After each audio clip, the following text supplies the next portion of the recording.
Chance, it's been a long time since I've had you on. It's been far too When long. was the last time we had you on? Let's see. It's Star Wars?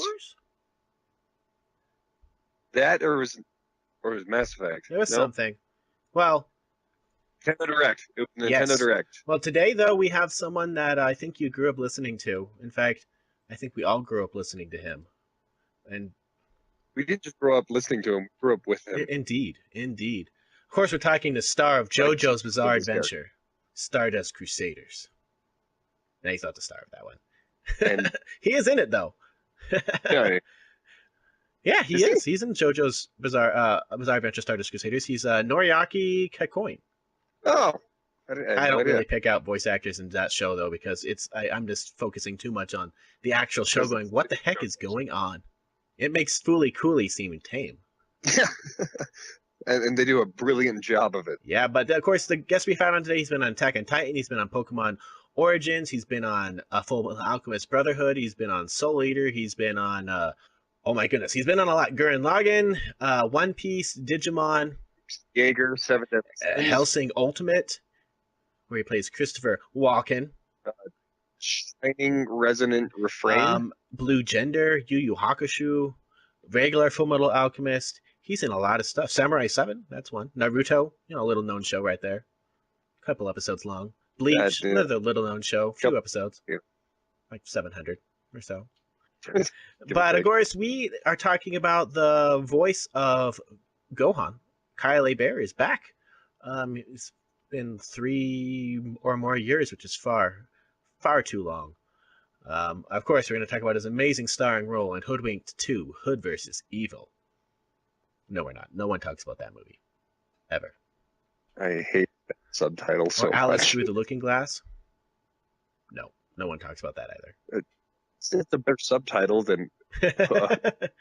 But, welcome, Chance. Let's have Zach take it away for our little introduction for our guest so we can get Mr. Hebert on the show. And away we go. Let it never be said that divine portents lack a sense of humor, for our oracles found a distinctly ursine image in their scrying pools this week, and all they could think to utter was, "It's a bear." It was then that the characteristic theatrics of our divining fonts leapt into a spectacular Kamehameha, and we realized that this was no mere grizzly.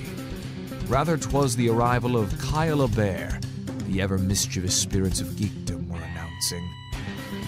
And the Fanatarium erupted into rapturous cries worthy of a Super Saiyan. From his beginnings as a disc jockey for Radio Disney, Mr. Hebert's career has since catapulted him to anime stardom as he has lent his voice to the grown-up incarnation of none other than everyone's favorite slayer of parasitic androids most vile, Gohan. But his forays into the world of anime go even further, including Full Metal Alchemist, Hellsing Ultimate, Naruto, Bleach, Ergo Proxy, and still more. So storied is his career that Mr. Hebert even won Best English Voice Actor at Anime Expo 2009 for his work in Gurren Lagann. Mr. Hebert, it is our distinct pleasure to welcome you to our hallowed halls. Please do us the distinguished honor of your company and conversation. We extend the warmest of welcomes to the Fanatarium. So it's been a few years, but welcome back to the show, Mr. Kyle Hebert. I remember how to say your name. Hebert. Awesome. Hebert. Yes. The Louisiana French thing. Oh. Our intro guy was like, how do you pronounce his name? I'm like, it's a bear. And he's like, what? Think, a bear is coming to me. What? A bear. And I had to explain to him what it is, and then showed him, like, you're behind the voice actors page, and it says a bear. Then he's like, I guess that's true. Like, yep, it's very true. A bear. Right, when everyone knows Stephen Colbert, and they never questioned it. No one's ever called him Stephen Colbert. I think some of that is because we've heard his name said every time his show's on, and so we don't necessarily hear your name said every time we hear your voice. Ah, yeah. I try to do that at the beginning of every panel that I'm at a con, and do the whole, it's not Herbert, it's not Hebert. Just keep reinforcing it. The brand will stick eventually, right? Yeah, totally. It doesn't help that I have an uncle named Hebert. Oh, that's right. I think I remember this discussion. How, because Hebert is a legit name. It is, and plus we're Americans. We pronounce things whatever we want. But Louisiana is like inside a black hole wormhole type thing. It's like we're on a whole different dimension. And the rest of America thinks we're part of it every Mardi Gras, even though most people have no idea what the heck Mardi Gras is. Yeah. No one pays attention to the funky pronunciations. They just want the food and the parties. And the beads. Yep. So because typically the only idea Louisiana is ever like imagined as is either a bayou or Bourbon Street. There's really not an in between. Or full of vampires. That too. Oh man, yes. We who are in the shadows. Yep. All of that. So last time you were on, we were talking about how they hadn't done a voice cast yet in English for Dragon Ball Super. They hadn't done the voice cast yet for English for Digimon Adventure Tri, and we were talking about all these different shows, how they're coming back, and how you didn't know if you're going to be part of it. So I guess we're going to start right there, because Chance and I both are fans of Dragon Ball Z and Digimon Tri. In fact, I was talking to him about that the other day. What was it like getting that call initially saying, yes, you are actually back for this thing that you've heard about for a year plus now? On Dragon Ball? Dragon Ball and Digimon Adventure Tri, bringing back for Greymon. Yeah. Well, in that case, yeah, I was kind of revoicing or a voice match for Lex Lang, I guess, in this case. Because I guess he was too busy, or for whatever reason the circumstances were they couldn't get him. So they called me out of the blue, and I said, oh, hey, cool. I was never part of the original Digimon. I was on like a couple seasons ago, a few years, voicing Ballistamon and Darulamon. And Fusion, yeah, I love Fusion. Yeah, and Fusion. And I had a blast with that, but that show didn't, I guess do as well, or didn't, as the initial cast of characters did. So that was really, really cool to say, hey, I get to be a part of this new set of movies. And yeah, super, super cool. And as far as Dragon Ball is concerned, I figured it was just a matter of time whether it appear as a series of movies from here on out, or if they're going to do a TV series, or now, as you see, a hybrid. They're doing a little bit of both. So, yeah, I knew that Dragon Ball was never, ever going to truly go away, because we've always had success with not just the Toonami run, but also the games. Basically every year a different game was coming out, and even recently that was no exception. We had Xenoverse 2, and now Legends for the mobile phone, and of course Fighters, which is doing gangbusters, and deservedly so, because it's just an awesome fighting game. And the upcoming RPG that they just announced by Namco Bandai as well. Oh, that's right. So I mean, yeah, we're all replaceable. That's the harsh reality of being an actor or a voice actor. But I'm here. If they want to use me, I hope they use me, because I know the fans are all about consistent cast and all that. So, and I am too. It's kind of jarring to hear, just like if you're watching a show and they replace an actor, and yet they're playing that same role. It's just a bit like, what? I'm not sure I'm going on with that. I could have bought this actor if it were a separate character. But, because as a fan, you can't help but like compare the two. Yeah, exactly. That's inevitable. So, but luckily, I mean, I guess the English version from Funimation of Dragon Ball Z and Kai, those dropped before the rest of the Ocean dub in Canada. And you have a completely different cast, of course, up there, and everyone's voice is completely different. But I guess mileage will vary, I guess, as to who will say, hey, I prefer this one or that one or Sure. whatnot. So Kai was kind of a ramping up, and that rare chance to do the whole, hey, let's revisit the show that really basically everyone started on. and now take all the experience we have as actors from all these in-between years and be able to channel that into better performances. And I think it worked. I think it worked well too. I own Kai for a reason, and that reason is early seasons of Dragon Ball Z to later seasons. You could tell where they had to replace some people. Plus, it was a long show. You know, people don't always stick around for the entire thing, and so Kai keeps it more consistent. Plus, they updated it, and newer sound editing and mixing and so on. It helps a lot too. Keep it more balanced and random HD animation. Right. My favorite way to look at Kai versus the original run is like Kai is how you remember your 11-year-old mind watching it for the first time. Except as opposed to going back to the original and watching 7 episodes of Frieza versus Goku. 7? Yeah. I mean, like 13. If you want to get technical. And then 3 episodes of Goku chasing a bug with a hammer. Yep. What? Wait, that's a thing? Okay. But recently, actually, I got into finally. I'm slow when it comes to games because I have little kids and I can't always play. But I finally got Xenoverse 2, and I have to say I'm very, very happy when it starts off and you have Saiyaman teaching, say, a woman how to do poses properly, and they're practicing poses throughout the game. That just puts a smile on my face every single time. I'd purposely go to Mr. Satan's house just to be like, oh, watch them pose, oh, pose, pose, pose, pose. Yep. Yeah, I mean, I have so much fun doing Saiyaman stuff that I almost kind of prefer it. Because when Gohan is kicking butts and taking names, I mean, all that really is from a voice acting perspective is a lot of fight reactions and yells and all that stuff. And after a while, that takes its toll. But Saiyaman, that's just a bunch of posturing and sounding like a game show host. Do you ever do Ginyu Force poses in the voice booth when doing those, or are you ever tempted to start doing the poses while you're doing it? Can't say I'm tempted to do it because A, I don't remember all the moves, and B, it would just, you'd hear me like flailing around, and it doesn't work on a mic. You might hit the stand or something, and it would just end poorly for everyone involved. But when you're out and about, especially on the convention scene, where you watch famous people like Thor and Loki do the Ginyu Force poses and on the making of stuff. It's like, wow, okay. I guess this franchise really has made a big impact on pop culture. That's incredible. It really tells you, especially, like I remember seeing the fan reaction to adding characters to Fighter Z, and when they finally added Videl, I never expected a character like that to have such a big fan reaction when you can be a Saiyan or be a Namek and so on. But the reaction to even adding her is just like, wow, you guys all love Dragon Ball Z properly. Good job.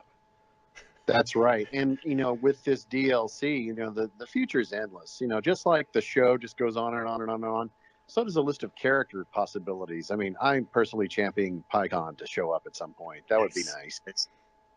I want a tag team Saiyaman, Saiyawoman, where you could just click it and switch them between poses, kind of like how you used to have with Princess Zelda and Sheik in the original Smash Brothers, where you can transform. Oh, yeah. Just have them do a tag team. I just want them there. They could be like the Deadpool is in Marvel vs. Capcom 3, where he just marches around strutting and going bang bang bang, but doing weird poses. I'd love it. I'd love it. I'm all about that. That sounds great. So before I forget it in my brain, you mentioned Digimon Fusion perhaps not being as successful. You got 2 seasons, and that's more than most Digimon shows get 1 season and then they move on to more characters, and then they get another season, get on to different characters. Sometimes some characters stick around, but you got 2 seasons with Fusion, and it was surprisingly awesome. Like, it's one of the few that after the original 2-season run that I can actually sit through and just rewatch because it's a lot of fun, and the designs are. I don't have to think about the designs. It's Digimon. They don't have to make sense. It's just awesome. Well, yeah, and with anime, just like with cartoons, I mean, the real draw in most cases is to try and sell the toys. And I collected the toys of Digimon Fusion, my characters rather. And it's like, oh, cool, they made toys. Sweet. Okay, maybe we have some longevity here. And it's like, oh, well, we're done. Okay, well, it's not. All right. Could be like Power Rangers. How many each group of Power Rangers gets 1 season, and then they move on to another show with new Power Rangers, and then another show with new Power Rangers. They just keep on switching them. Yeah, you do that, and I guess before any actor grows too big and their britches start demanding too much money, it's like, here, get an all new cast. Yeah.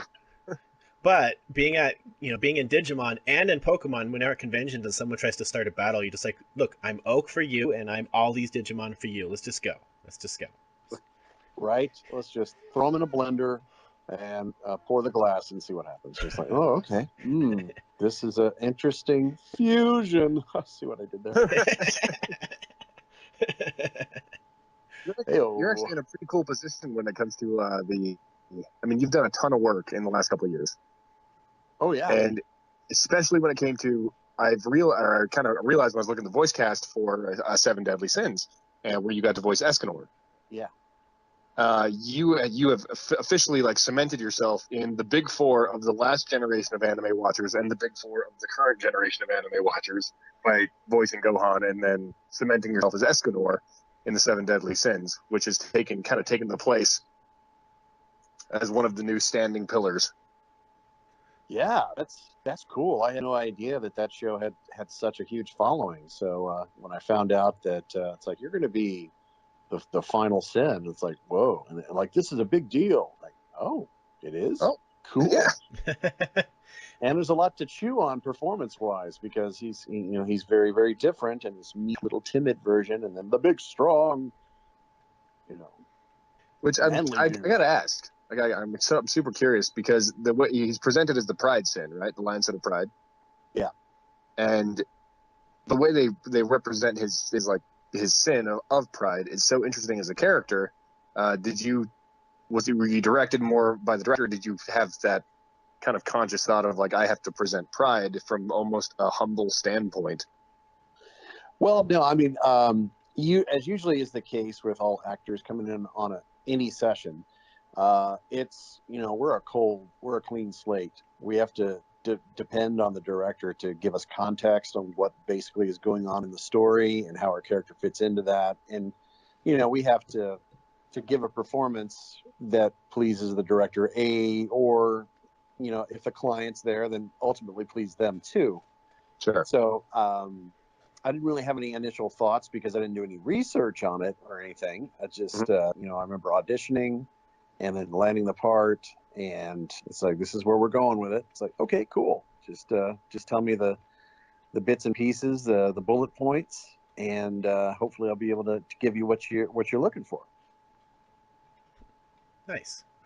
But it's adding on top of that one, not only are you in those big ones, but you can go to a convention and with One Punch Man, Hunter x Hunter, Yep. Naruto, Bleach, Digimon, Pokemon, all those ones, Sword Art Online, and a ton of these other ones. You can just basically go there and be whatever. You're in Marvel animes, multiple Marvel animes, which those are I like some of them more than others. Avengers, Earth's Mightiest Heroes, you're a Super Scroll, which people are suddenly going to probably know a lot more about really soon, or at least scrolls in general, in 2 or 3 weeks. Right. And then you're in the Gundam series. You're in heck, you're even as we talked about last time, you're even a Disney character officially. Well, Capcom featured Disney character. But exactly. But you're in a Disney movie, so you can use it. You can ride that. I'll take it. I'm a Disney princess. Yes, I'm going to grow my hair out, and maybe not. I mean, that's yeah, right. Disney princess. That's it. You've made it. Ryu is now a Disney princess. So it has been spoken, so it shall be done. Why not? And then even on video game wise, recently you've had a lot of work, because Ryu has come back in multiple things, but God Eater, you're the main character in God Eater 3. You're the player character, but you've also been in WarriorWare, Ridiculousness, Ace Combat, Fire Emblem. You've kept very busy on every single aspect of voice acting. I'm super duper lucky, because I love what I get to do. And I'm honestly super stoked to get to work on any project, because again, I'm doing what I love, and it's just icing on the cake to get to say, oh hey, I'm on another big franchise, or a big sequel to a popular franchise, or I'm reprising a role and bringing a character back that I've done before. It's all just just a big party for me. So I have a question about Kingsglaive, the Final Fantasy 15 movie, because I heard and did a lot of research about like the Spirits Within one, where the director basically had them record stuff over and over and over and over, and redid the script and had them do it again and come in, and a lot of the stuff is they kept on changing what they were going to say, so they kept on having the for that one it was main Hollywood actors, but like people come in and kept on voicing stuff repeatedly. With Kingsglaive, had they learned a lesson and they just let you guys do your thing, or did they have a, it was an ever shifting project? I think it may be a different case with the celebs because they record them probably at different studios all together and all that. But by the time I was called in to do, some bit parts for that, my session moved just like any other session. They just let me do my thing. They tell me what I need to know, and I do it. And I was done in like a 2-hour session on the film, honestly, because I was just all the parts are just kind of peppering in. Ancillary background characters that aren't even necessarily named on screen, but they got to have people do that, either the main cast or they call us what they'll call utility actors, people that have a wide range of sounds that can take on more than one character and in these smaller parts. Nice. And then, of course, movie-wise, have you gone to see yourself recently on the big screen? Because like you've been in, because Resurrection F and Battle of the Gods both went to theaters, and Resurrection F before the new Brawley one like did really well in theaters for what it was, and then of course you were the English cast in Your Name, which was huge, and it came in theaters here. So have you been able to see yourself on the big screen, or at least hear yourself on the big screen? Yeah. Whenever there's a limited theatrical run, I try to see something that I've been a part of, and I did see Your Name in theaters, and I actually own a kind. I didn't pick that up, but yeah, it's that was really, really neat. And even though I'm not in the Broly movie at all, I went because I'm a fan. I wanted to see where they're taking this because it is set after the super timeline. So they're like, where's the explanation of where is Gohan? Is he just like, you guys have fun saving the universe, I'm just going to go back to being a responsible parent? Well, that's how I see it, as Gohan is the opposite of his dad. He's the responsible parent, while his dad's is like, oh, shiny, I'm leaving my kids, bye-bye. Yeah, it's like I saw a video on YouTube recently where they're saying all the Saiyan people are all about like, I'm ready to fight, let's train. And Gohan's like, well, yeah, that's good and all, but I'm going to go back to my studies. Because I guess, he's only half, right? Right. And can you imagine what his father-in-law would say to him if he left? That'd be so annoying. Right. I think he should be more worried about Chi-Chi. Yeah. Oh, that's true. Be very afraid. There's probably a reason why he turned out the way he did, and it wasn't Goku. No. Yeah. Goku wasn't even there for half of his life. I think Piccolo was there more of his life than Goku was. Oh, yeah. Right. I mean, he should really be calling Piccolo Dad. Let's just be honest. I mean, behind closed doors, it probably happens. Mr. Piccolo. I had a friend tell me, like, with how many Ginyu Force poses and so on Gohan has, in their training, did Piccolo secretly teach him those poses? Because he had to learn it from somewhere, and it wasn't from the Ox King, and it wasn't from Goku. Right. And was even the fusion dance, that seems very, I guess, Ginyu Force inspired, I guess. Fusion. Ha! Yeah. You think about those moves, and that's just really funny. Yeah. In the Broly movie, how Piccolo's talking about, we have to do this stupid dance. Yes, thank you for vocalizing what I'm sure many fans think. It's like, oh, but it's awesome when it works. When it works, when it doesn't do some weird. That's one of my favorite parts of the Boo saga, was when they're trying to do all the fusions and they just keep on coming up with terrifying things in their brain all the time, like the Hercule one, or the Mr. Satan one. It's like, don't do that again. Never do that again. Can you create your own fusions yet in the game in Xenoverse? I wish you could. That would be awesome. There's a Japanese game. There's a Japanese arcade game that was popular for years. That was actually based on that concept about every character's potential fusion with one another. Ooh, that would be so much fun. If you're ever bored and you want to Google stuff, you can literally search the fusion, and it'll show up as a little chibi version from that game. Ooh, I would love to fuse Ox King with somebody. Ox King with Ox King with Piccolo. Let's go. Yeah. I mean, Perfect. Ox King has no powers. He's just big. But Master Roshi and Majin Buu. Hungry for- Hey, Master Roshi in Resurrection F finally got to be awesome. We got to see why people actually care about him, because after Dragon Ball, like he didn't really do anything useful. But in Resurrection F, you got to see him actually flex his muscles literally and beat up guys. I really appreciated that. Yeah.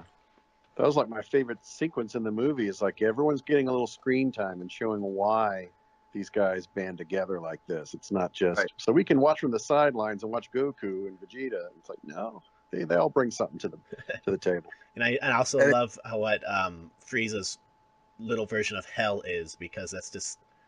At first, I thought it was kind of like the beginning of Lemony Snicket. We see the happy little elf animation. It's like, am I watching the right movie? And then like, nope, that's hell. That is Frieza's hell, which I appreciate. So another thing that happened in between last time I was talking to you and you being here now is you got married. I did. Congratulations. Well, thank you. Yeah, I got married to my lovely bride Christina on Valentine's Day of 2018. So we just celebrated our 1-year anniversary, and yeah, it's awesome. And so one thing that my wife was helping me look at some of your stuff you've done recently, and she wants to know, since I work in hospitals and I work in schools, and I tell her stories of things that I'm doing, just because I know she's not going to share anything. But like, do you ever come back and talk about some projects that you're voicing and your wife goes, what the heck are you doing? Like, for example, the one that came up was Rainbow Butterfly Unicorn Kitty.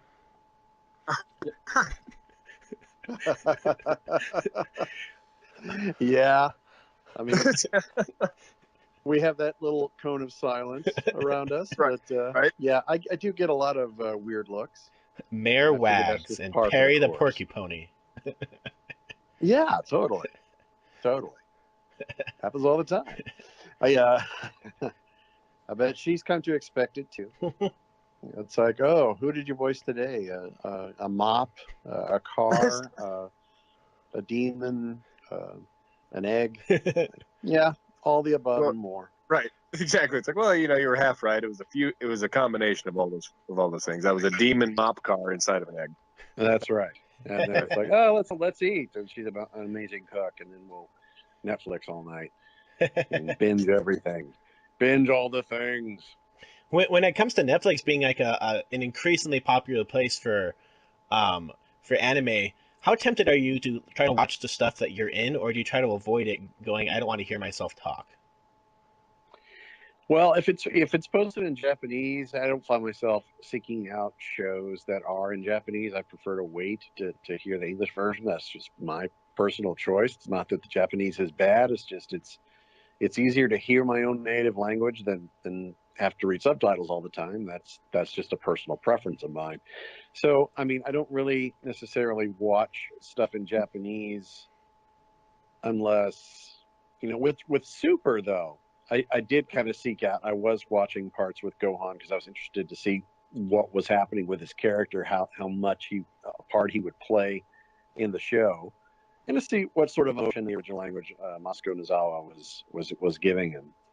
So, but typically, no. I just know that from a technical standpoint, Netflix is a great hub and hotspot for acquiring licenses, just like Crunchyroll, just like Funimation, and the voice actors are freelance, so we record at multiple studios, and those multiple studios tend to be licensed or hired by the licensee, and we end up getting to work on these shows, whether they're animated or nowadays it's also very popular for live action shows from Europe and Asian countries to receive an English dub, show up on Netflix usually.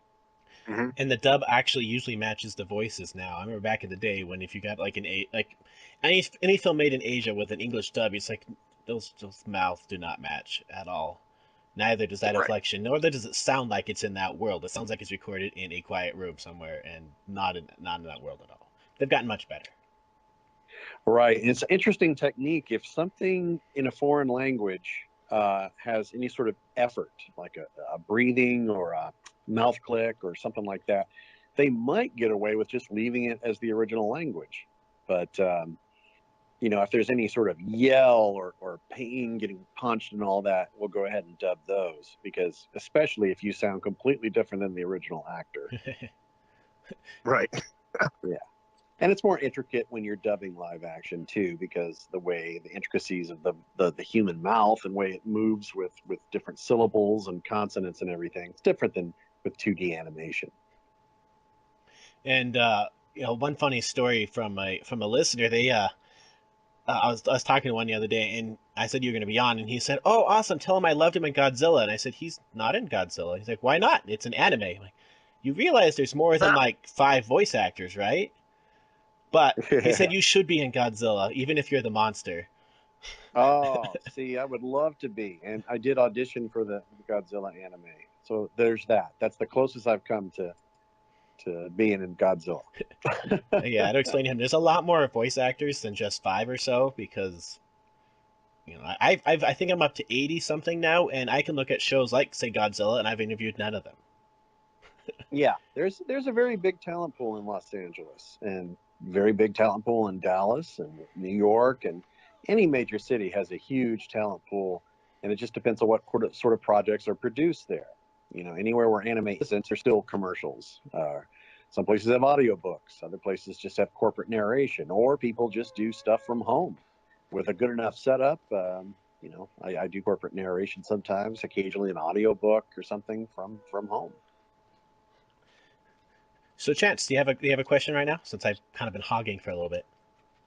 Hey, that's okay. I'm enjoying this just as much, even if it's from the sidelines.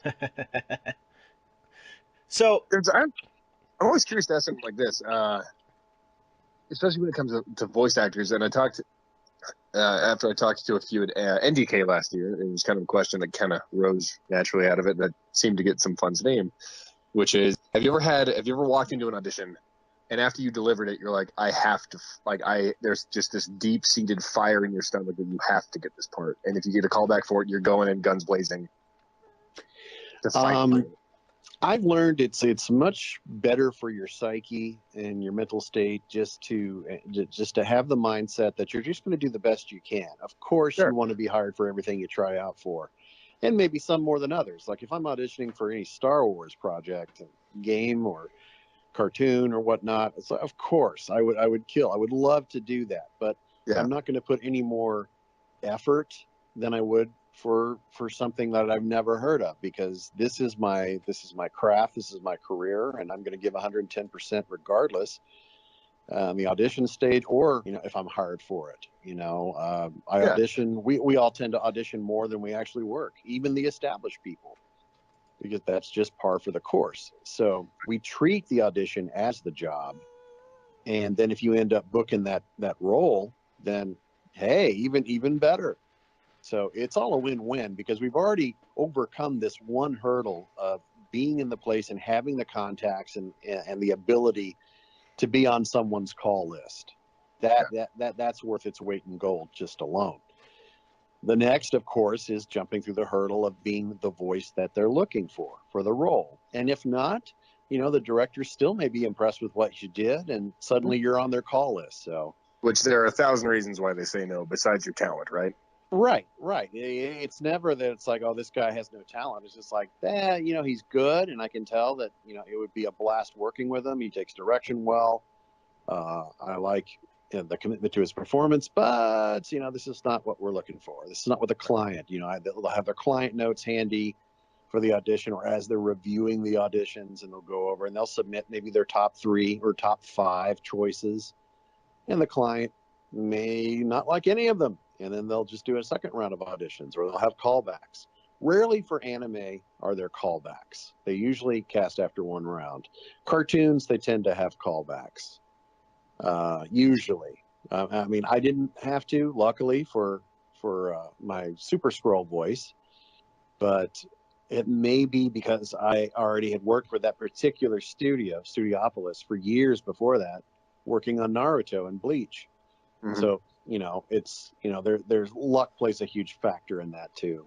But you know, just doing the best you can. Of course, you hope for the best, and then you divorce yourself from it immediately. Otherwise, you'll drive yourself nuts going, I hope they call. I hope they call. Because, hey, be realistic. Chances are they're not going to call.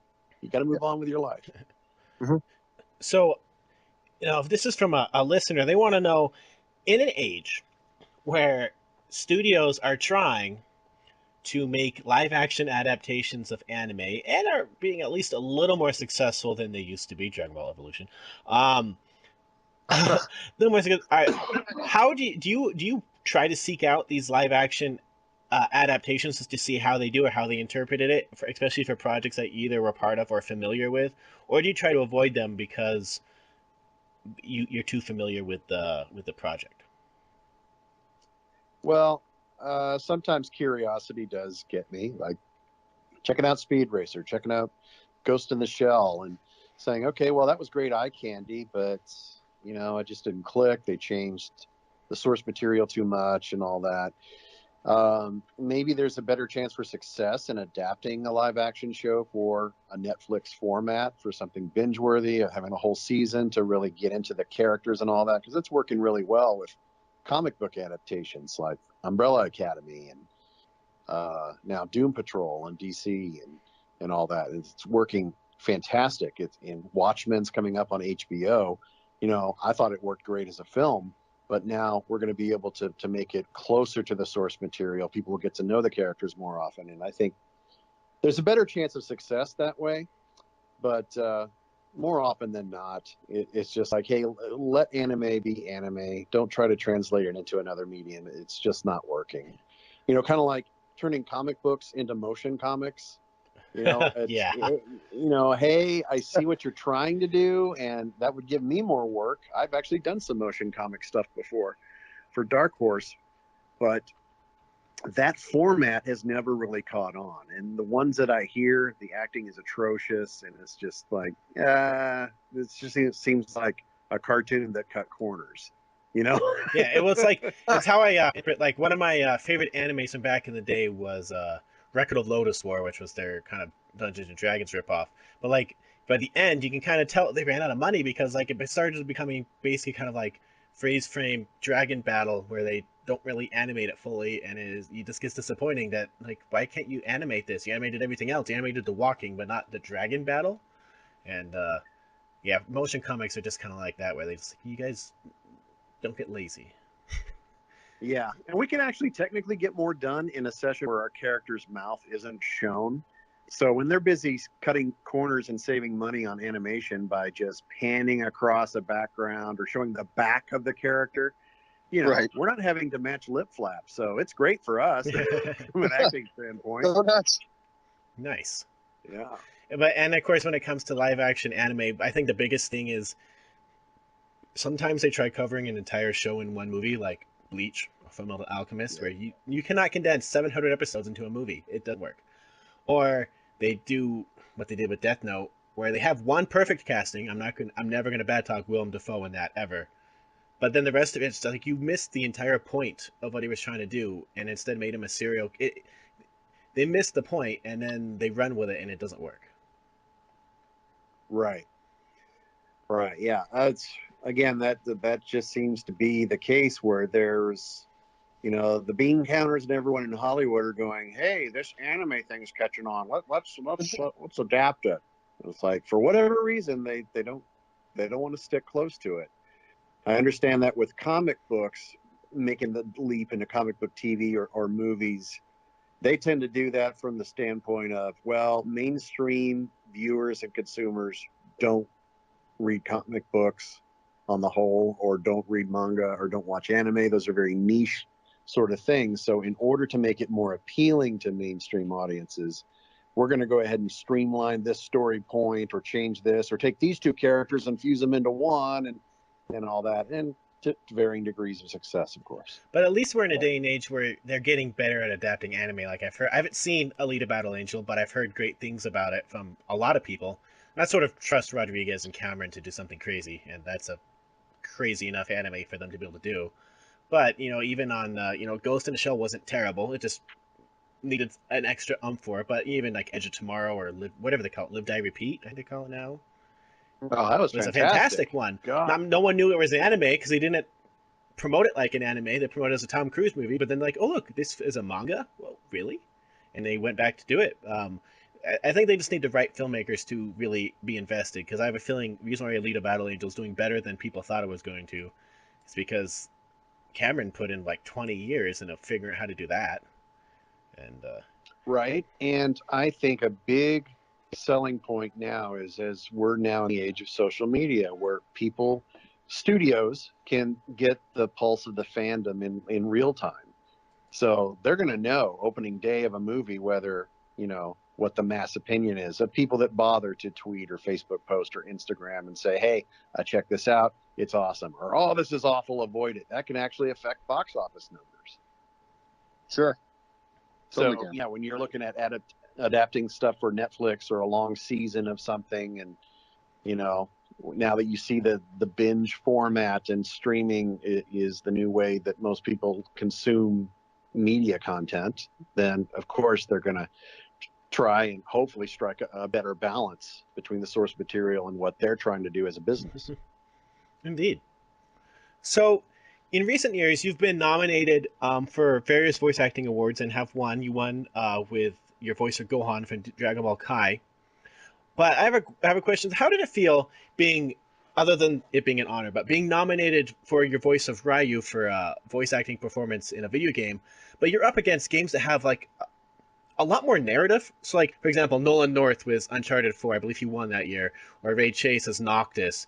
People that, or Troy Baker, for Batman in the Telltale series, like people who have a lot more to chew on, and then you're voicing Ryu that doesn't have a ton to chew on. How did it feel to be nominated alongside some of these very plot-driven games for your limited role? Yeah, I mean, I was about to mention that in fighting game, all that, the plot is not such an integral part of the gaming experience, whereas those stuff are definitely story driven and all that. So yeah, it's like, wow, that I never thought that would happen in a million years. That's awesome. It's like I feel like I'm at a party that I shouldn't be invited to or didn't think I would be invited to, but hey, thanks for the invite. This is fun.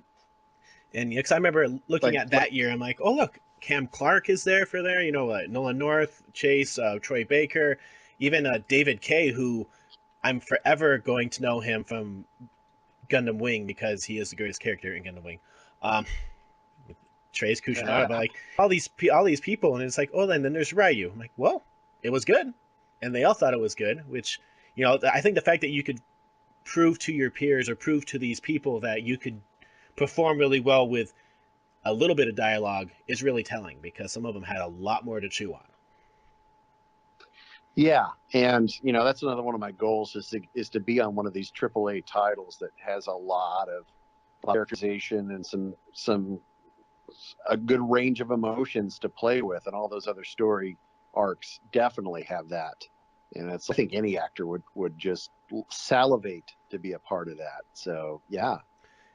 Well, but then of course the next year in the Dub Awards, you did win for your for Gohan, and that must have felt really special that they, the BTVAs. That did, because it meant so much to the cast that we got this chance to revisit something from the beginning of our careers, and a chance to, in our eyes, bring it to the next level, because we all kind of cringe when we watch our very first stuff, but also at the same time, we're also very, very humbled because the fans come and say, hey, I grew up watching this dub, and your voice in that performance really impacted me. So I'm like, okay, well, I thought I was kind of wooden, but hey, I entertained you. I made a difference in whatever way, whether it's to make you laugh or make you to feel empowered or whatever. That's an awesome feeling. So hopefully Kai will have made the same sort of impact for a newer generation of fans that maybe not familiar with Dragon Ball at all, or who only know it from Dragon Ball Abridged or whatever. And in that year, like, you guys for the Dragon Ball cast really kind of cleaned up, because Chris Rager won it for supporting role as Mr. Satan, which is awesome. You guys, how could he not? You guys won it for ensemble. which I believe that award would go to Christopher Sabat, right? Since he was the voice director, I think when it. Yeah. And then of course you won it, and that time you beat out My Hero Academia, which was the People's Choice one. You beat out I'm trying to remember Mobile Suit Gundam the Origin one. You beat out lots of shows, and it really tells that. And of course it's Adult Gohan, which remember last time we talked about people were we were talking about how people were complaining about Adult Gohan becoming people thought he was becoming a wuss or a weird person after he one-armed Kamehameha Cell in the face, and then he became an Adult Gohan. Like, this shows that people recognize that Adult Gohan's just as awesome.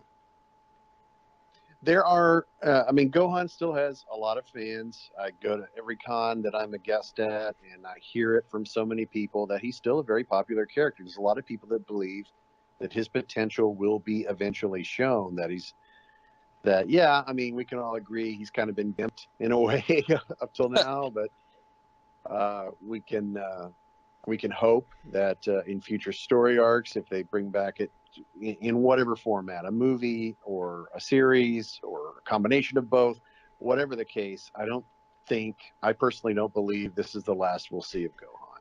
I think he's going to go out with a bang. They should make him fuse with his father-in-law for one episode. I think that would be hilarious. Hey, I'm down for any fusion. Let's do it. I just imagine Gohan a little more squatty with bigger shoulders and a giant fro. Okay, let's do it. A spiky fro, yes. That turns blue because he needs the blue hair. Right. Yeah, if anything, come on. Let's have Gohan at least have the blue hair or the red hair. Come on, let's do Super Saiyan God, Super Saiyan, anything. Let's go past Mystic. Why not? But I mean, there was a potential. There was kind of a rumor circulating around the studio. Last time I had the opportunity to talk to Akira Toriyama, which was amazing, and he told us a story about how Gohan was supposed to be the lead character. Are you still there? Yes. Sorry, I thought I dropped. You're good. He was supposed to be the lead character after Goku died during the Cell Saga, and continued the story onward. And he always talked about, but because Goku was rating so well in Japan, they had to bring him back, and he had to lead the story forward. And he was kind of talking about how he would love to see Gohan's story develop past beyond his father and beyond Vegeta, and kind of leave the primary generation to their own success, and let the secondary generation see where they end up and see where they go. Wow. I mean, that's great to hear. I mean, it's his creation, so golly. I mean, he's the one steering the boat. So, right. But I can also understand the plight of the creator wanting to also not alienate your fandom. Yeah. And, make sure that, they're not defining what you're creating necessarily, but helping with input, saying, hey, sure, we love this character. We would love to see more of him. And then trust your instinct as an artist to fulfill that desire. Mm-hmm. I'm just surprised that they haven't brought you guys in to voice characters in Dragon Quest, because Dragon Quest, as you know, is not Dragon Ball Z, but everyone looks like they're Dragon Ball Z because it's the same designer. In fact, it's kind of funny because I remember playing older Dragon Quest games, like, oh, that's where he got that design from for one of Majin, for Babidi's minions. Oh, look, that's where they got that design from. He tested it here first. Or vice versa, where they get it sometimes first in Dragon Ball or Dragon Ball Z, and then test it and put it in Dragon Quest. And it's just so cool to see some of these characters. Like, one of them, the lead, is like, oh, look, that's Goku. Oh, look, that's Vegeta. Or as we say, not Goku and not Vegeta. Oh, look, that boss is that villain right there. I'm surprised they haven't brought you guys in here just to voice him, just because why not? It's not like he's subtle. I know that I did get to be a part of Blue Dragon, which is another of his character designs. Xbox years ago on Xbox, and for whatever, I mean, it had the game, and then it had the anime spinoff. I didn't voice anywhere in the game, but I got to be all over the show. And it's just very interesting to see a different Toriyama creation of sorts. I mean, just like, you're never going to see Dr. Slump brought over here. Although I think it'd be cool. I don't think it would ever be as popular, but just to see what else Toriyama is capable of story wise. If the only thing you know him from is say Dragon Ball Z and Dragon Quest, you're in pretty good hands there, because like as Dragon Quest 11 proved, you can still do an old school RPG and people will still love it because his stories and designs are kind of timeless. They haven't really changed much over the years, but there's people still love them.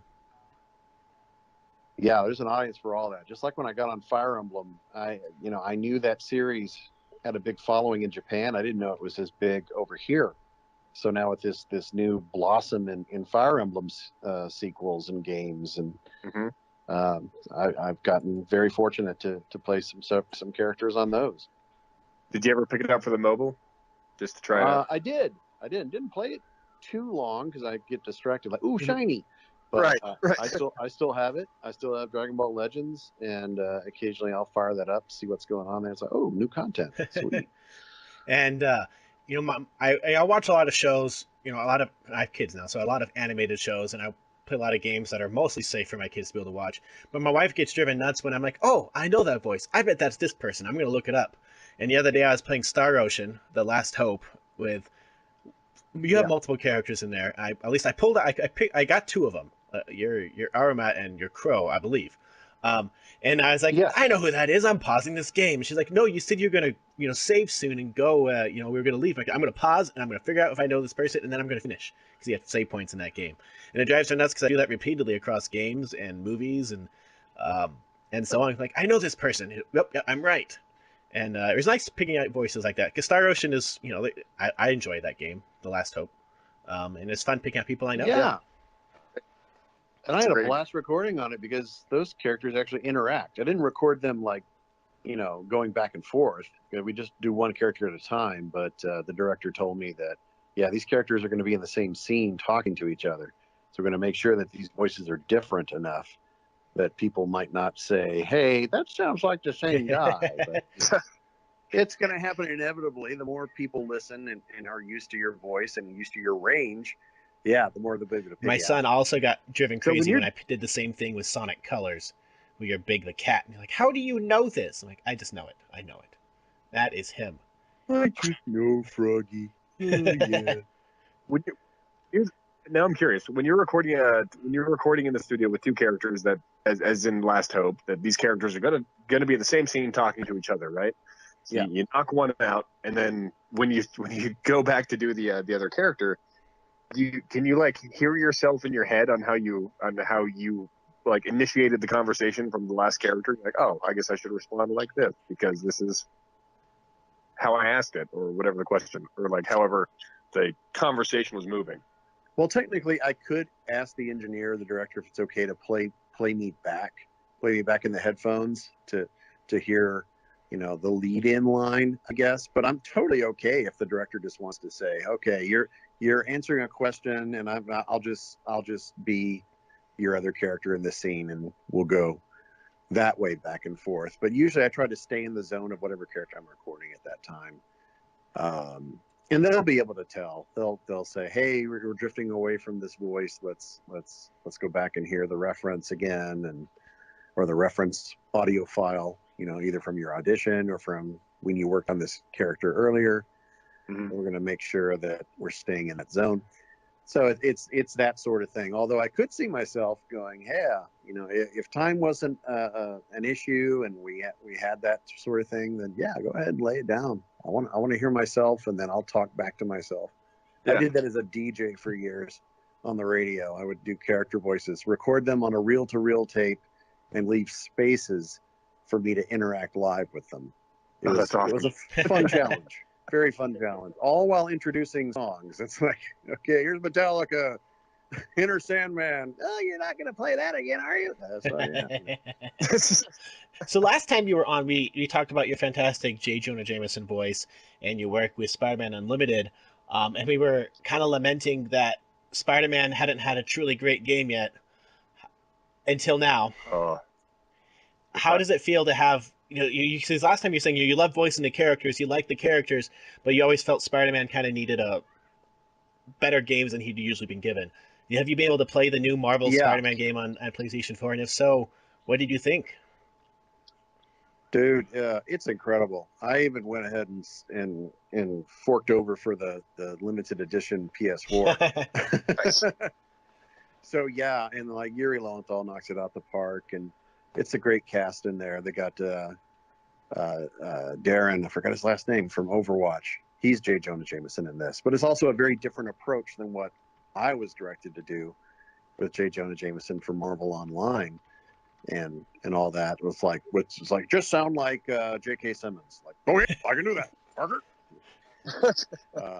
I wish that they would just let me do that forever, of course, but Marvel, just like DC, with different animated projects, different casts, they try different things, and once in a while, someone's lucky enough to get to be their character once again. But yeah, I had to give Yuri a hard time last time I talked to them because, like, did you get your wife into that game too, or did she audition as well, or did you see I'm Spider-Man, so she needs a role? Now she's a working VO person herself, so she gets in on her own talent and in merits, and they're quite everything. adorable together. We talk whenever we talk to them both together, and it's yeah, yes, I love it that way. Yeah, they're super awesome, and they're new parents too for a couple of years now. So yeah, it's pretty amazing. And I just wonder how Josh Keaton felt Spidey not being Spider-Man in a Spider-Man project. I mean, it has to hurt a little bit. I mean, depending on what iteration, you know, Robbie Damon's Spider-Man, you got Josh Keaton, you got Yuri, you got all these different ones. You can go back to the 90s, the 80s, the 70s, the 60s.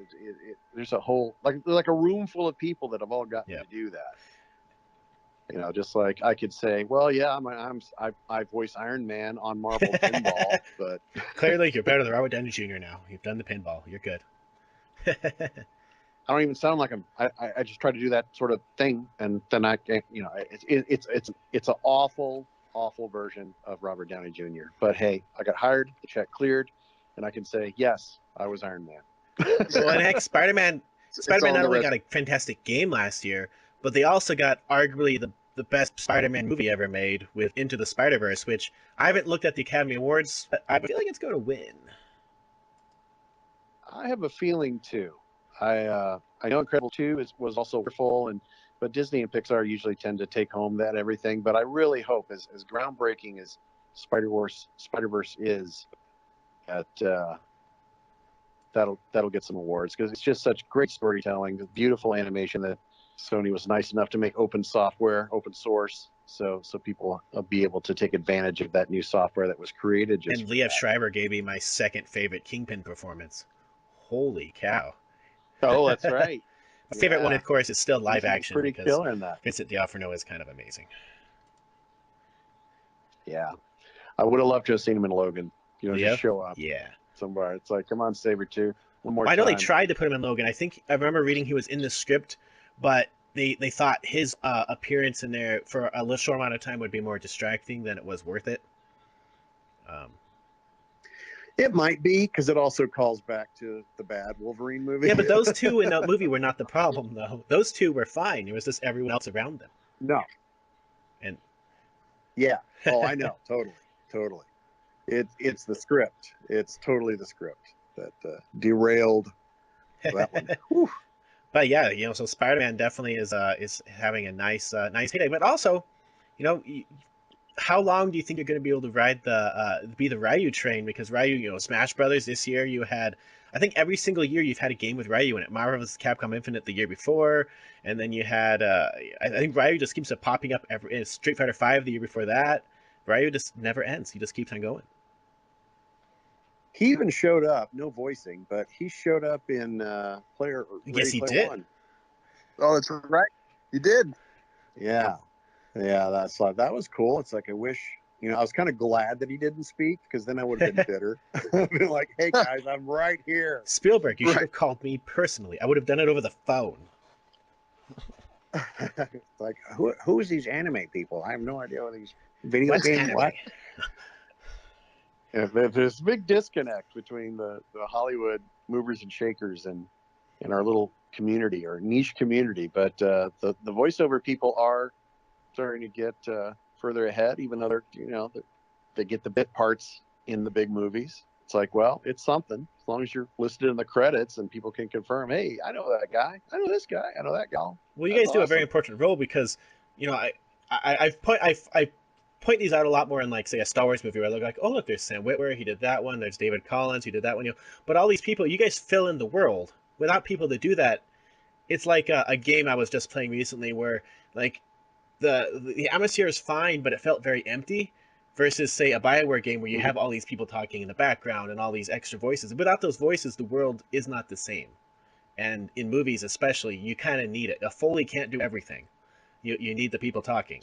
No, and in building a world, yeah, the wider cast. I don't care how wide a range you have. I think the wider amount of people that you go ahead and have in a cast can help world building. You got the animators from a visual standpoint. You got the actors or voice actors from the audio standpoint or on camera standpoint. So like things like, I'm on Red Dead Redemption 2. I'm just like a townsperson, but it's like it was so secretive under the recording. I didn't even know what I was working on. So I didn't even know until someone tweeted at me. It's like, I heard you in Red Dead 2 and you're in the credits. And they showed me a screen cap of it. It's like, oh, great. Thank you. I'm like, what? I did this? And that means you've probably been killed hundreds of thousands of times. Yes. Yeah. I tried out for Skyrim, but I never got to actually get hired and say that. Oh, but I took an arrow to the knee. I wish I had been able to say that. Just wait till they do, Skyrim Halo Edition or Skyrim Uncharted Edition or Skyrim Dark Souls Edition. Random. They've done Hyrule. They at least 3 or 4 more to go before they do 6. Everything's gonna be a big mashup. And now you hear Xbox games are gonna come into Nintendo Switch. So I'm like, okay, cool. I can play Cuphead on something else. Finally. Speaking of Xbox games, a listener wants to know, you got to voice Gohan in one of the very few Dragon Ball Z games that did not go to Japan. Probably because it was on the Xbox and they don't play Xbox in Japan.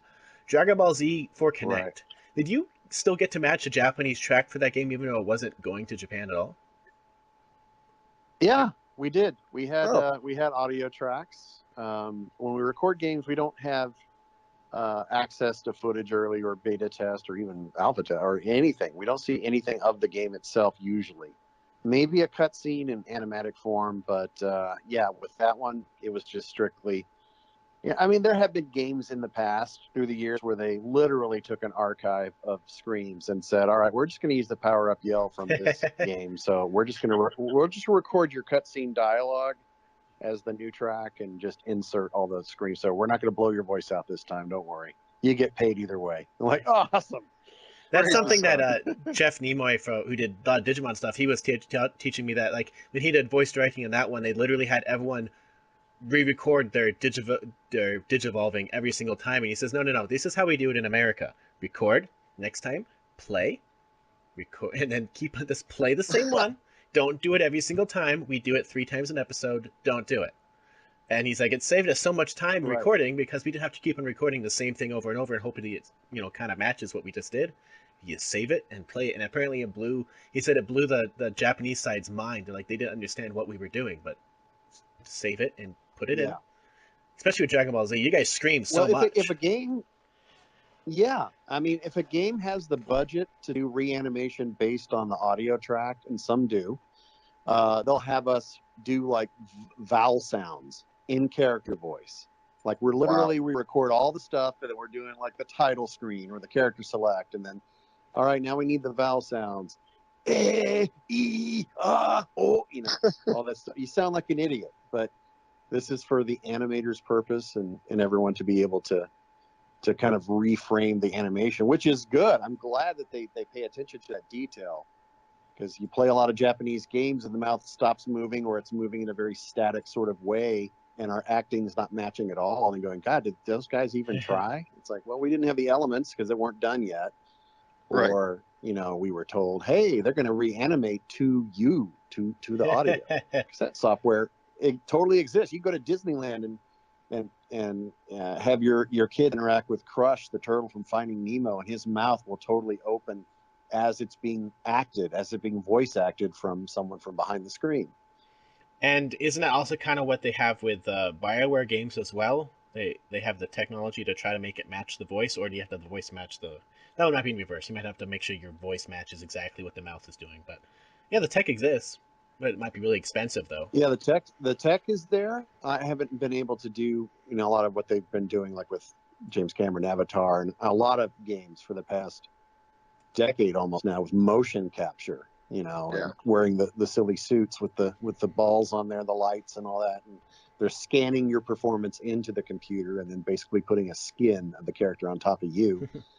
But hey, that's a double paycheck. You get paid because it's a physical performance and for the voiceover, unless you're not doing the VO, because there's stunt motion capture people, like Ruben Langdon, who voices Ken on Street Fighter. He was the motion capture artist for the main character in James Cameron's Avatar, Sam Worthington. Isn't that some of what the strike was last year though about? Because in video games sometimes they have the voice actors also do the stunt work, and it wouldn't be like an actual stunt person there to teach them how to do it right. So they're doing motion capture and they're doing stunt work without the actual safety side of things there because they just wanted them to do everything.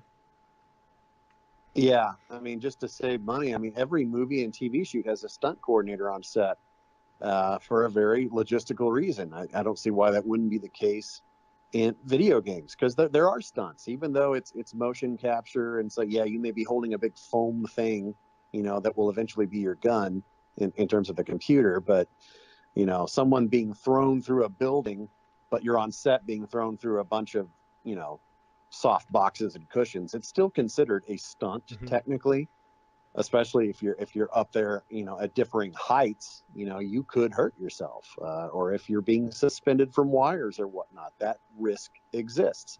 So there needs to be someone on set to monitor that, just like us recording vocally stressful, as they say, a lot of screaming and then blowing your voice out. And, if you record for too many hours straight, then yeah, you could physically damage your voice and be coughing up blood and have that be problematic. If you can't talk, you can't earn your money. So,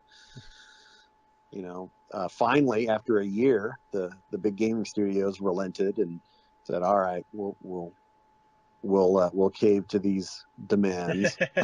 It's like, hey, they're fair, man. They're totally fair. They're realistic things. So, we've talked about this with a lot of Dragon Ball Z actors. I think J. Michael Tatum was saying how his first scream, when he was on Dragon Ball Z, he literally passed out, and the voice actor who's Master Roshi came above him and said, "Welcome to Dragon Ball Z." What is the longest scream you've had to do, or do they do it in chunks now and just piece it together?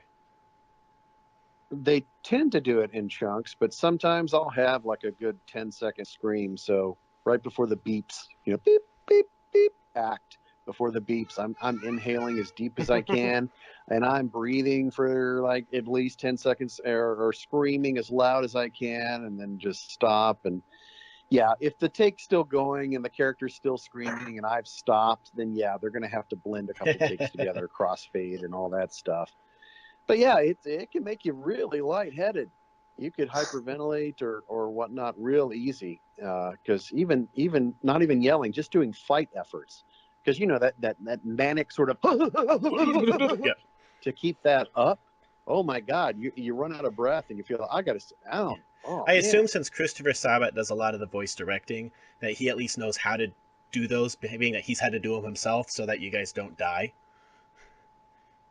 So he like chunks them up. Well, you do get yeah, the directors know, and sometimes with Dragon Ball Super and Kai, I was directed by Raleigh Pickens, who was his main engineer.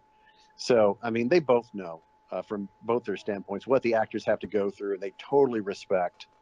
Like, hey, let's save all the yelling towards the end of the session. Let's definitely not blow your voice out, or try to minimize that. If we do have a bunch of scenes with that, we're going to minimize the takes. Especially on a game, it's like, let's just do one take instead of 3 takes or whatever. So I have one more listener question, and they want to know, being that you've gone to lots of conventions, and you've been in a Disney movie officially now, how many people know you at conventions and come up to you about your Radio Disney days as Squeege? Some people might do that in the autograph line. No one just comes up and goes, "Hey, you were Squeege." I'll see some eyes and jaws drop sometimes when I mentioned during like a Q&A, like where I got my start and what I did before I was a voice actor, they'll say, I totally listened to Radio Disney. I heard you, or I called you and requested a song, or I called in and I won a prize from you or whatnot. You know, same with Kara Edwards, who voices Videl and Goten, because we did a show together for years before we worked at Funimation. So that's always trippy. I might get recognized going through the dealer room, but not for the DJ stuff. But aren't you the voice actor for so and so? Like, yes. Yeah. What's the? But yeah, there's a certain bit of anonymity still. You know, I don't really go to the grocery store and have a problem. I feel sorry for every on-screen actor who does, because you know, paparazzi and TMZ and all the people following them around. It's like, I'm just trying to get a gallon of milk here and live a normal life. Yeah, you're the guy who accidentally gets in the frame in the background, like leaving the store. Yeah, it's like, okay, I totally get why they're douchey to paparazzi. I totally. What's get it. the most like obscure or smallest character that someone has come up to you and had you sign something for? You know, something that you had like say one line or were like background person 7. You know, that they had you sign something for that they picked you out in. I think obscure was maybe M2 from Yu Yu Hakusho. There was the Dr. Ichigaki saga with M1, M2, and M3. I voiced M2, who's a guy who just cries the entire time. But they made a card of him in the Yu Yu Hakusho trading card game. So I get that card sometimes, and they go, how often do you see that? Or they'll bring the Yu Yu Hakusho awful PS1 game. Oh. That I'm a playable character of M2 and Karasu in that. And it's like, wow, okay. But yeah, I always get excited to see something obscure show up for an autograph or people asking for the voice. And then I'm totally like, that's awesome. Thank you for bringing up that. I totally don't remember what he sounds like. What did I do? Like, here, voice. Here's your Watchmen, random Watchmen prequel stuff. Sign it. Like, I don't, you know, something like that. Right, like I'm in this Watchmen game for Xbox as a thug in the alleyway, and I recorded for 2 hours, and I only heard myself maybe once. So, and I recorded like 8 hours for the first Titanfall, and I only hear myself like, woo, golly, once or twice an hour if I played that long. Yeah, and you know, like, well, okay. And then just a quick question from me, and then I'll let Chance ask. Skylanders Giants, you were, if I recall it, you were attendees at the stadium whenever they do the battles. How many voice sessions do they usually have you record for something like that, or is it usually just one and hopefully they got it maybe 2? That was one session with like 10 other actors in this huge recording studio where they usually record music. And they said, this studio has a lot of history. Michael Jackson recorded Thriller here, or Bad. And it's like, whoa, this is cool. Actually, you know, because we're recording in Hollywood and we're being directed and orchestrated pretty much as a stadium of voices all doing these different things. And we got that done in like a 3 or 4 hour session. And, you know, we didn't have to go back for anything specific after that. I guess one more before I switch to Chance. Were you expecting Big the Cat to come back from Sonic Colors for Team Sonic Racing? That's a good question. No, I will always be surprised when Big the Cat shows up anywhere because of his immense hatred, apparently. Or it's like he's the Jar Jar Binks of Sonic. Like, no. Man. The worst Sonic character is that female princess that Sonic falls in love with, and it's creepiness. Sonic Colors is at least fun. Oh. Okay. Well, all right. Because I said, hey, come on, Big the Cat at least looks cool. It could be that big. What was that? What was the character from? The big poo monster that sings a song. I forgot what game series that is now. Not Crash Bandicoot. Ooh. Wacky. No. I forgot the series, but there's the end guy is like the big and great poo, and he sings that song. A giant poo monster. That alone. It's a bad talking squirrel. Oh. Okay. Conker's Bad Fur Day, where the poo monster's a bad one. Like, you could be remembered to be the giant poo singing poo. I mean, at least it's memorable, right? Yeah, it'd be memorable, all right. Yeah. So, Chance, do you have any more last questions? Yeah, yeah. I mean, now that we're on the video game train, there was it didn't dawn on me that you were Madarame until Jeremiah was like, "Hey, do you wanna help me interview Kyle Hebert?" It's like I would love to. Let me dive back into my knowledge of what he's done. And then I jumped on your IMDb profile, just kind of do some touch up, and I had no idea you were Madarame. He was my favorite villain in Persona 5. Oh, nice. Thank you. Thank you. Yeah, I had. I Like thought I the was done in the whole duality in his Persona. character was amazing. Yeah. Oh, thank you. I thought I was done in the Persona universe because for 4 I voiced Mitsuo Kubo, this really creepy guy, and then he came back in the anime, and I thought, all right, well, Persona 5, I don't know if I'm going to get to work on this, and it turned out that I did. And like, oh, he's got a big beefy part, sweet, awesome. So yeah, I guess he's not really much of a fighter, so he doesn't really show up in the games, but hopefully he will. I mean, I wouldn't say Oh, no. there was another one I was kind of impressed by because I recently picked up God Eater 3, Nice. and I was made my own character, and we were having some fun with it. And when I hit your male custom voice number 20, and I picked out your voice, and I leaned over to my wife at the time, I was like, "Is that?" They brought him back, but at the same time you play the protagonist, but you're a voice, like you're a nameless character per se, right? Right. Whereas in God 2, you've got a listed character, they've got a full plot arc, they've got a character arc. When you're doing a protagonist like that, like just a faceless, like a kind of a faceless voice, right? Well, here's the script that every other guy in the session has done. Here we go. I gotta get it close. I mean, sometimes they'll say, hey, this is just a custom voice thing, so just make him this age range and whatnot. I don't even remember doing it as a custom voice. I think they were saying, do we have a picture? No, we don't have a picture. Okay. Make him sound young or a little older, or make him sound different than this voice. It's usually a pretty quick process. Sure. We usually nail more than one character, because I remember being Lindo. That was in 2, though, right? Was Lindo in the 3rd one? No, he wasn't. Oh, okay. All right. Well, okay. So I was just kind of impressed. It's like, oh, male voice character custom number 20. nice. Cool. I wonder what this is like. Because I don't remember. I know I was a custom voice on Soul Calibur 5, but I never actually got a copy. So, And so are those just mainly like fight reactions and just like the typical a couple peacocking voice lines for the beginning of a fight? Oh yeah, absolutely. Character select, pre-fight sort of swagger thing, and then just fight sounds. So it's pretty easy. I say easy, but I mean with the power up yells and the screaming and all that, maybe not necessarily easy, but faster than maybe an anime session or a cartoon session where your character has a lot of dialogue. Yeah.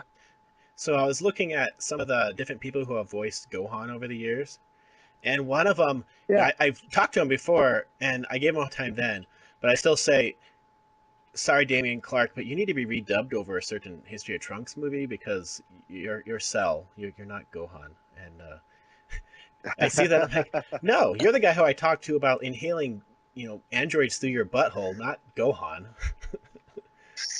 But yeah, it was weird because technically the first adult Trunks was Gohan was future Gohan, Ultimate Gohan, which was Damien, and I got to Funimation a few months after that was already released on video. And I guess they decided, after such a big role, I'm only theorizing, that it's like, well, okay, yeah, he was Gohan technically, but let's just go in this direction. It's an alternate future. It could be a different, different things have affected him. I just found it funny that, like, for a character that at that time he was being recognized for Handsome Jack saying stuff like "Butts down," he says hello. His Dragon Ball Z character literally inhaled characters up his butt. But he's a funny guy, which is kind of weird because aren't most of you guys are in Texas? How do you guys do recordings to the people that are still in LA, like who did the jump? Like Damian Clark moved to LA. Yeah, and I'm in LA, and some of the other talent that voice here end up voicing on Funimation stuff in Texas. So we actually have, or Chris Sabat rather, has Okatron Studios in Dallas, which is now expanded to an LA location as well. So we'll just come here to LA, record at the local studio here. They'll guide us over the session. They'll be like a digital phone patch, a program called Source Connect, and they're able to direct us that way. And even, you know, if it's anime and there's visuals, we can sync up in real time and make sure it all works well. And we're saving hundreds, if not thousands, on flights back and forth. Now that phone connections and the internet works well enough that that's reliable, you don't have to do the old school, literally plug in with the wires thing. Right, and that's how I did Kai. I would fly back, and they would catch me, you know, either over a break, or I'm in town for a convention, or over Christmas, or whatnot, or I'd have to fly in on my own dime and say, all right, well, we have this group of episodes, hopefully we'll make it worth it. It'll cover your plane ticket, and you'll be able to, you know, profit a little bit because it's anime and it doesn't make much. So like, all right. Well, maybe someday soon you guys as the voice acting union can help fix things like how, as we learned recently, commercials are paid, or how anime is paid, and so on. You guys did a lot of games for video games, but now maybe approach some of the other things that, according to many, I think Jeff Nimoy said anime dubbing rates haven't changed since 1999, thereabouts. At least the main setup for it, and that's anime has changed a lot since 1999. It makes a lot more money now. It does, and I think that's definitely on the to-do list. I know a lot of actors are rallying to have that contract revisited and have the pay upped, because it's currently $64.25 an hour, and you know, that's peanuts, folks. Yeah, it's especially since a lot of the anime you're screaming, and then your voice is going to be gone for the next day or 3 days or 4 days, and you gotta make what you need to make. When you're used to making roughly $200 an hour on a video game, an anime is actually technically harder because you're doing the lip sync and all that, and then you're taking that much of a dock in pay. It's like, wow. Is that why a lot of anime guys also voice direct and translate and wear all the hats? Oh yeah. Plus, I think just you know, a lot of actors do have that creative vision where they want to direct one day. I would love to direct, but I have never really done script adaptation on a big level, and I don't want to, because that's honestly, it's like, hats off to any of those people who have the patience to sit there and go frame by frame and sit there and watch the time code and sit there and craft a script, you know, doing maybe a minute of screen time in an hour. And, you know, you have X number of episodes to do and all these deadlines, and then, you know, multiple drafts. Well, yeah, it's just not my can of worms to deal with. So but many voice actors, they've started as actors, and they did a little bit of writing and acting, and then they get to move up the chain and do a lot of directing. Maybe you can direct Big the Cat, the movie. The spin-off to his excellent starring role in the upcoming live-action Sonic the Hedgehog movie. We all know he'll show up there. Hey, maybe I should email the movie studio and say, hey, is Big the Cat in this? Because, you know, if so, I know a guy. I know a guy. If he showed up in there, I might pass out. Me or get the original Big the Cat, John St. John, Duke Nukem himself. Duke, he's so. I didn't. John St. John is so awesome, though. He's one of the few people. Whenever I've interviewed him, like, it's not gonna be clean. Just go with it. It's gonna have a warning. It's just right. Yeah. This comes with a disclaimer. Just deal with it. The John St. John disclaimer. Literally, he recorded one for us that we play anytime he's on. We just put it on because I'm not gonna edit that. There's too much, way too much. But on that note, do you have any more questions, Chance, or should we wrap this up? I'm good. This has been fantastic. Awesome. Well, thank you. Of an eye-opening educational infotainment. Yes. So if you want people to follow what you're doing or see what you're doing next, where do you want people to follow your work and ask you questions, stalk you, whatever you want them to do? First and foremost, at Kyle Hebert on Twitter. I'm most active on there. and on Instagram at Kyle Hebert, but definitely Twitter. I also have KyleHebert.com. I need to desperately update that. But yeah, follow me on Twitter for con updates and announcements of projects. And I do a lot of retweet of pop culture sort of things because I'm a big geek. So yeah, follow me there. And we look forward to hearing your impending announcement of the Big the Cat movie starring you and John St. John as two versions who duke it out. That's right. An alternate reality. It's going to be like Spider-Verse, but it's going to be Sonic-verse. Just Big the Cat, everyone. With just Big the Cat. Too bad he didn't show up in Sonic Boom, because Sonic Boom, that show is so weird that I can't turn it off. It's the first Sonic show that I'm like, I just have to keep on watching. It's also perfect for Big the Cat. It is, because it doesn't take itself seriously, and nor should it ever. All right, exactly. Well, I champion this, even if the fans don't. Hey, the fans didn't champion Sonic Boom either until they started watching it and realized this is genius. Oh, wow. Because it was a odd experience. Keep that rallying cry, guys. Maybe Big the Cat will show up after all. Okay. Hey, guys. Well, thank you so much for your time. This has been fantastic, and I will definitely send this to you as soon as it goes live, which will be probably another week or so, but as soon as it goes up, I will tag you and email you so you have all the proof that it was up. I need proof. Yeah, that's cool. Well, thank you very much. It was fun, and hope you guys have a great rest of your weekend and all that stuff and weeks ahead. You too.